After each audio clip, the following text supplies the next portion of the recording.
Fashion Insider friends, what is up? This is the Fashion Crimes Podcast, where I cover all things fashion, style, shopping, style inspiration, and interview incredible small business owners who are changing the fashion industry for the better.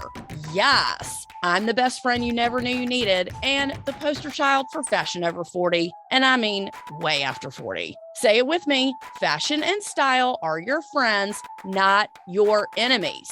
I'm Holly Cates, your favorite personal stylist, and let's keep it real, the only Holly you need to know. Turn it up, because I got a lot to say, and I am super stoked you're here.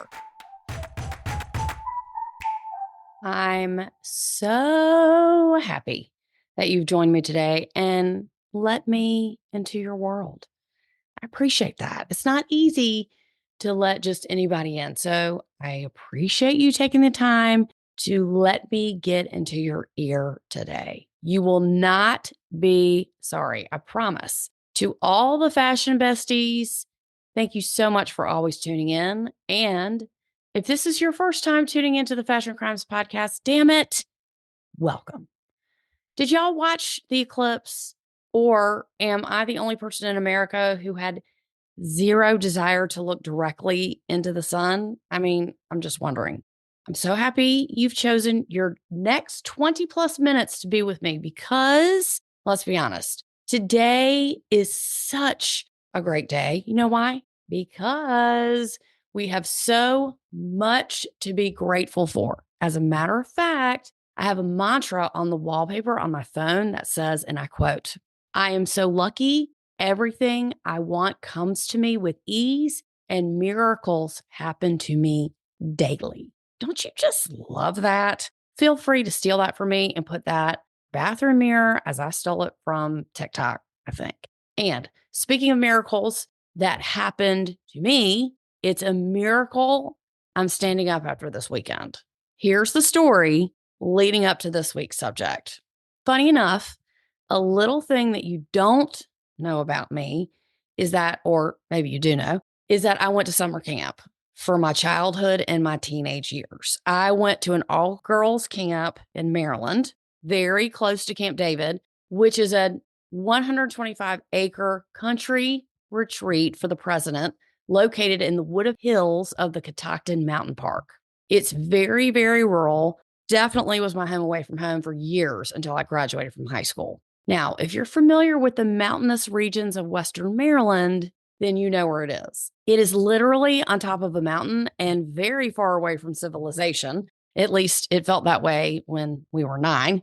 Anyway, what you need to know about my camp experience is that it really just set the stage for me figuring out who I was then and who I am now, creating an independence that you really just can't get unless you're away from your parents.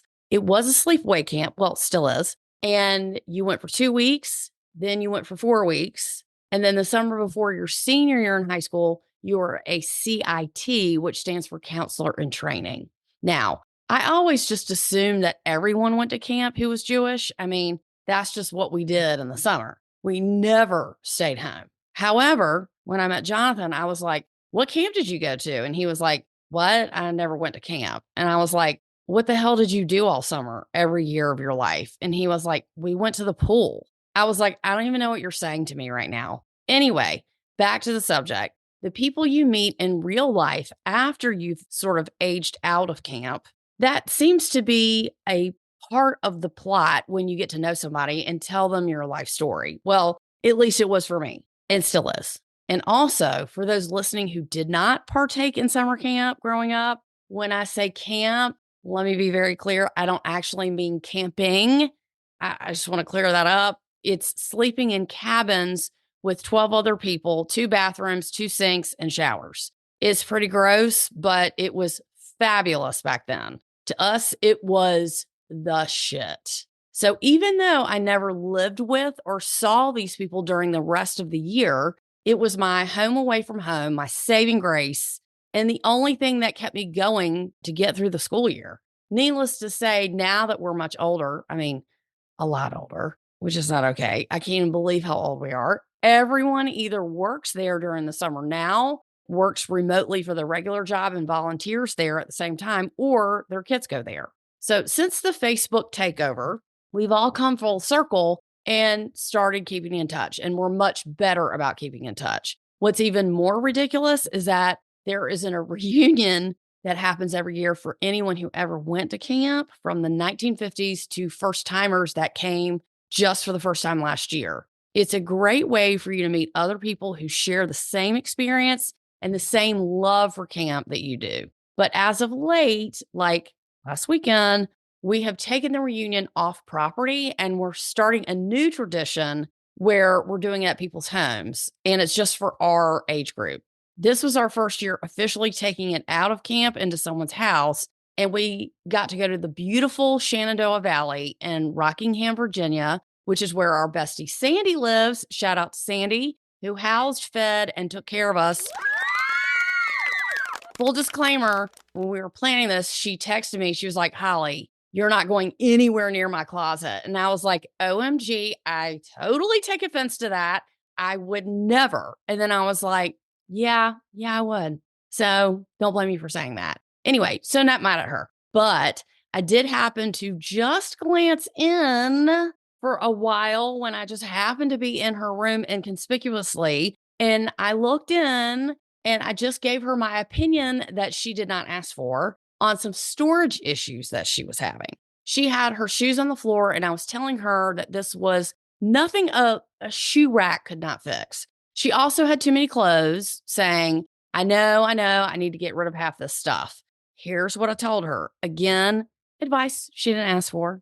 I mean, I am really quite the giver, but to anyone out there who can relate, and I'm just using her as an example because I just saw her closet, when that rain cloud of a clothing explosion is hanging over you like that, and it really is an explosion because it's gotten out of hand, it's just gotten to the point where you're too overwhelmed to start cleaning out your clothes that you don't wear. It's too overwhelming. It's too hard. You don't have time. You don't want to even go there. And I've just seen this time and time again. How do you get out of this? How do you do that? You start with one thing. You take one category of clothing and get rid of the things that you don't wear. Then that will inspire you to do more. I promise. That's how you start, little by little. And honestly, it's not a race. Be kind to yourself and start slow. You will be more likely to succeed than just throwing a bunch of shit away. Then you have nothing to wear, or at least you feel that way. You always have clothes to wear, especially if you have too many clothes. Prioritize what's most important to you and organize just that one category. The problem is way more common than you think, but just know this: you create your own reality.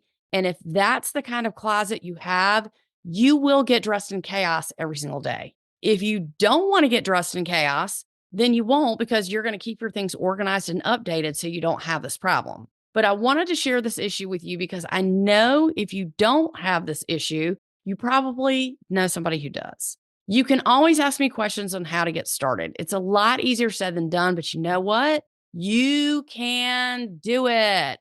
So in her case, I was like, forget about the rest of the stuff. You know what you're wearing. Just start and get your shoes organized. That's it. One thing. And it's going to make you so happy. Then you're going to want to do the next thing. Then you're going to want to do the next thing. And that's up to her, but that's how she can get started. Now, without further ado, the star subject for the week, which I cannot believe is a thing, but is a thing all right after this. Did you know that over 50% of Americans on the daily make fashion mistakes that they don't even realize they're making? Lack of body awareness and fashion, I'm using air quotes here, life skills is what I like to call them, can actually hold you back in life from getting that new job or taking that next step, or really just even subconsciously, it can chip away at your self-esteem every single time you get dressed until finally one day you just can't get out of your so-called funk. So what are fashion life skills? These are skills that some people have never been taught, like how to wear clothing that fits your body, wearing the correct undergarments, or proper care and maintenance of your wardrobe. These, my friends, can make or break your self-image and or program you to get what I also call stuck in a style rut. But lucky for you, You're so lucky right now. Stop Making These Fashion Mistakes is right there for you to help prevent you from making these mistakes. Published by me, made possible by Amy, my marketing queen, who did the layout. And damn, I know she is sorry she suggested that I write a book. Anyway, we did it. So please, if you would like to make sure you're not making these fashion mistakes, jump on over to Amazon and type in Stop Making These Fashion Mistakes. And if you have already bought the book, please leave us a review on Amazon, as that's like gold in the publishing world. It's all about the algorithms, which is totally annoying, but we all have to succumb to the fucking algorithms. Bottom line, I would be super grateful. And even if you don't need it, I bet you know someone who does. Let's be honest. Stop Making These Fashion Mistakes by me, Holly Cates, the only Holly you need to know. Get your copy today. Okay, I'm back. Okay, to make a long story even longer, this weekend, me and my CIT buddies, we had a rough sketch of things that we wanted to do that we discussed all around the drinking, the eating, the singing, the dancing, and the drinking. But one thing that was my most important on the schedule was the Mrs. Roper, I'm using air quotes, the Mrs. Roper night, where we all had to wear muumuus, or what some people call our caftans. And for any of you who don't know who Mrs. Roper is, get out. Just kidding. For those of you listening who are too young to know who Mrs. Roper is, that's annoying, but hey, let's move on. She was the landlord's wife from the show Three's Company from the 70s and 80s. And isn't it funny when you go back and watch that show, you see how fucking terrible the acting is? Like, that never even occurred to me when being obsessed with that show when I was little. Three's Company, Fantasy Island. Three's Company, Fantasy Island. Oh, sorry, Love Boat, Fantasy Island.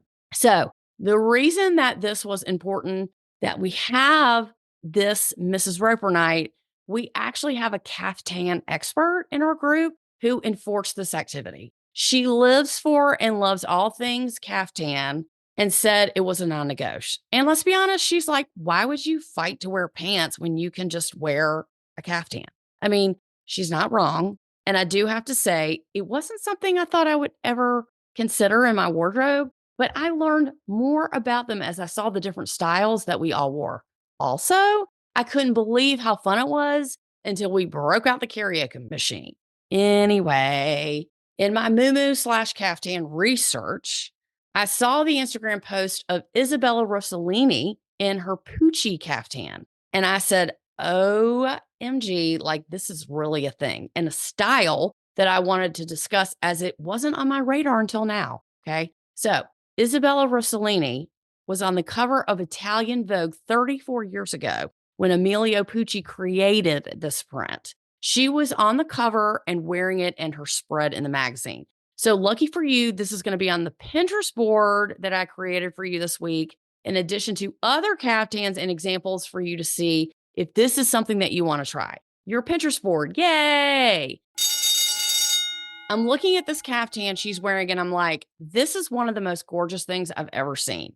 I mean, OMG, tell me more. The creative director of Pucci has Isabella come out during the fashion show at the end, and it was all the rage at Milan Fashion Week this year. It was Camille Micelli's, I think I'm saying her name right, second runway show, and she came out holding Isabella's hand like she had just won the lottery. And really, she did. And great for her. What a fashion icon. And how cool to have her come back all this time later. Now, in my professional opinion, Pucci is going to be at the top of the caftan fashion chain. It's on the Pinterest board. And to be honest, I really don't even want to know the price of that, but I looked anyway. But if I had that, I'd wear that shit all day, every single day, all day. So iconic. But to get a professional consumer opinion about caftans, I asked our resident expert, Jennifer, and she answered a few questions for me for you to increase your caftan awareness and support the lack of pants movement. So Jennifer could not be with us today, so I sent her some questions for her to answer. but we're going to channel her energy and act like we're with her. So, Jennifer, when did this addiction start for you? When you decided you just really didn't want to wear pants anymore? Or when you went grandma chic, air quotes, in your early 40s?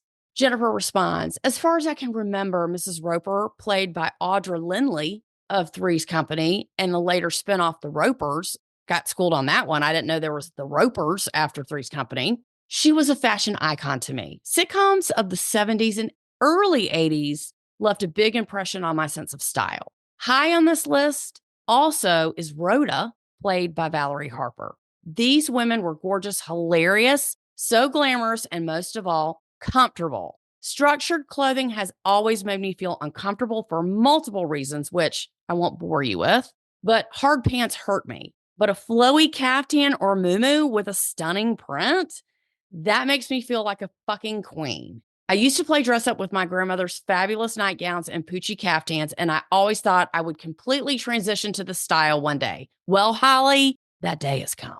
I am leaning more and more into it, and I appreciate you recognizing my grandma chic tendencies. Well, Jennifer, be that as it may, I'm sorry that hard pants hurt you. I'm sorry to hear that. But you know what? You found an alternative, and I'm not mad at that. And you do have some gorgeous caftans for us all to see, which I'm sure you're going to send us some pictures. But let's keep going. Number 2, tell us what you look for when looking for a caftan that suits your needs. She calls me Presh. Presh. It's all about the print. There are so many unique options out there that can satisfy anyone's taste. Personally, I love green. Everything Jennifer owns is green. Everything. Her computer, her bed, her towels, her shoes, her clothes, everything's green. I also adore bright patterns that harken back to the 60s and 70s. These vintage-inspired gems are quite easy to find in this day and age. Number 3, how many are in your collection? Her response, don't make me count. Love that journey for her. Number 4, do you feel a spiritual connection to Mrs. Roper? She responds, deeply. I channel her at every opportunity, which is actually true. And, the older we get, the more acceptable it is. And you know what? That's okay. Number 5, and last question for Jennifer. What is your shoe of choice when styling said caftan? Birkenstocks, wedges, metallic sandals? She said, these are all great options.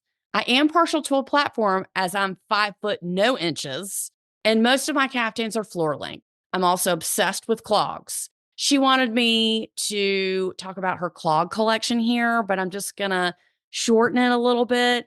And my favorite clogs that she has are golden clogs. And she likes to channel her inner Charlie Bucket, put them on and say, I got the golden clogs. So that's our little joke here. So she is quite indeed obsessed with clogs. Maybe you could email her and she can talk about her clog collection with you if you're interested. Much to your chagrin, I have recently ventured into the Birkenstock world as some mint green Birk slides advertised at me on social media until I gave in. I am very satisfied with the purchase as she modeled them last weekend, her mint green slip-on Birkenstocks with striped socks. She wrote sorry in parentheses here. A chunky heel or a boot would be another stunning choice if you're going formal and wearing a stiletto. Never thought about wearing a stiletto. Yes, with a caftan. Make sure that the caftan is hemmed to slightly above the ankle so the heel doesn't get caught and you rip the garment and then fall in front of a large group of people. This may or may not have happened to me on more than one occasion.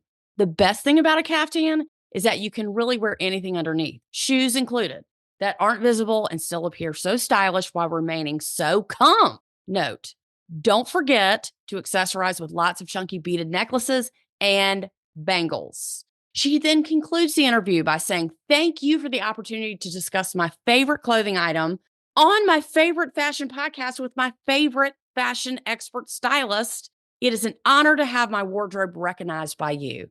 XOXO. No, thank you, Jennifer. Thank you for your vulnerability. Thank you for your honesty and your clarity with us. We feel like we're right there with you. Yes, we do. We hear you. We see you. We understand you. You have inspired us, even your golden clogs. Now, since I'm a rebel and I was afraid not to have a waist for the night, I indeed did ask Jennifer for permission and her blessing on wearing a kimono, as that in my world was caftan adjacent. She agreed, and I wore my BA and SH kimono that I've had forever. And you know what? I fit right in. I wasn't hating it. But in other kimono news, I love to style it with shorts or jeans in the spring and summer. And I always love it over a bathing suit. Always. That's my favorite. I've done a Pinterest board on kimonos before, but I think when I was talking about bathing suits, but everyone should have at least one in their wardrobe, at least one kimono. I prefer the longer ones. I like it when it comes to the knees, but they come in all different lengths. They come to the waist, they come below the butt, halfway down your thigh to your knees, and even longer. You can wear a tank underneath. You can wear it over like a bodycon dress or wear it over shorts. It's never out of style. And it always looks very sophisticated and chic to me. If you're on the fence about getting a kimono, make sure you take this as a sign to get one. In other closet confessions that I witnessed this weekend, I did spend the night with a friend all the way back from 6th grade. Yes, if you're friends with me, then I just don't know how to say no and let you go. And if you move away, I'll find you. But anyway, I went into her closet, and even though I wanted to do more, she wouldn't let me.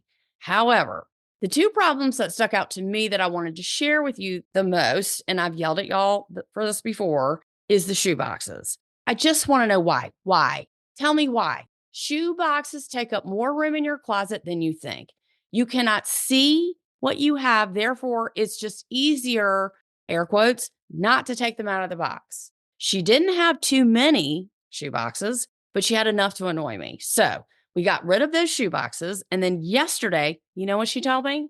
She texted me and she's like, hey, I'm wearing these shoes for the first time in 2 years since I forgot that I had them. And then she sent me a picture. I mean, please note, it's not about me being right, okay? It's about being able to see the shoes that you own so all of them have an equal chance of being worn. Now, on the flip side of that, if all your shoes are exposed, then you actually are more likely to clean out your closet more often than to have things put away that you cannot see. This is exactly why I don't condone, air quotes, seasonal clothing swap outs. Everything you have should be out. Everything. Hanging, folded, whatever, even if it's off season. And if you don't have enough room to hang all your things, then you've got too much shit. The next issue I wanted to address with her was her jeans. Now, since that is the majority of what she wears to work, they were folded very nicely on her shelves. Fine. However, she had a ton of jeans. I told her and showed her how to roll her jeans instead of folding them so she could have more room. She really liked that idea. Then she proceeded to tell me, well, half these jeans don't fit me anyway. That is a fashion crime. It's one thing if you don't know if things fit you or not, but to actively know that these items don't fit you and they're still sitting there in your way, fashion crime. Then she showed me on her body why the particular jeans she was wearing did not fit that well. And then she said those were her best fitting jeans. Again, she needs a high-waisted jean because she has a very long torso. She was wearing a mid-rise jean and was wondering why they were too short in the rise and in the crotch. So if you're a tall person with a long torso, you probably do need a higher rise. Stop trying to make cheap jeans work. They don't. That is a fashion crime. The next problem, and this is the bane of my existence, I will never understand why people do this. Like, seriously serious. It's the inside out hanging. She was hanging her clothes inside out. Here's what I have to say to you if you do this. If you're guilty of this, I want you to know that it's actually more work and energy for you to take the clothes off the hanger, turn them the right way so you can put them on. That is a fashion crime. Stop doing this. I mean, how are your clothes supposed to present themselves to you in the best way if they're hanging inside out? Please explain this to me. They can't. It really just cock blocks your good fashion karma when you're trying to get dressed if you have your stuff hanging inside out. Take the extra time and hang your clothes the way they're supposed to be hung. Thank you. Now I can lose some blood pressure points. Okay, now I got to bring it back down. And P.S., she had all the right hangers. She had all the velvet slimline hangers. Super easy fix. But I did not overstay my welcome in her closet. I mean, I'm not sure that she would say that or tell you that. However, that's what I would say. So there you have it, fashion besties, new and old.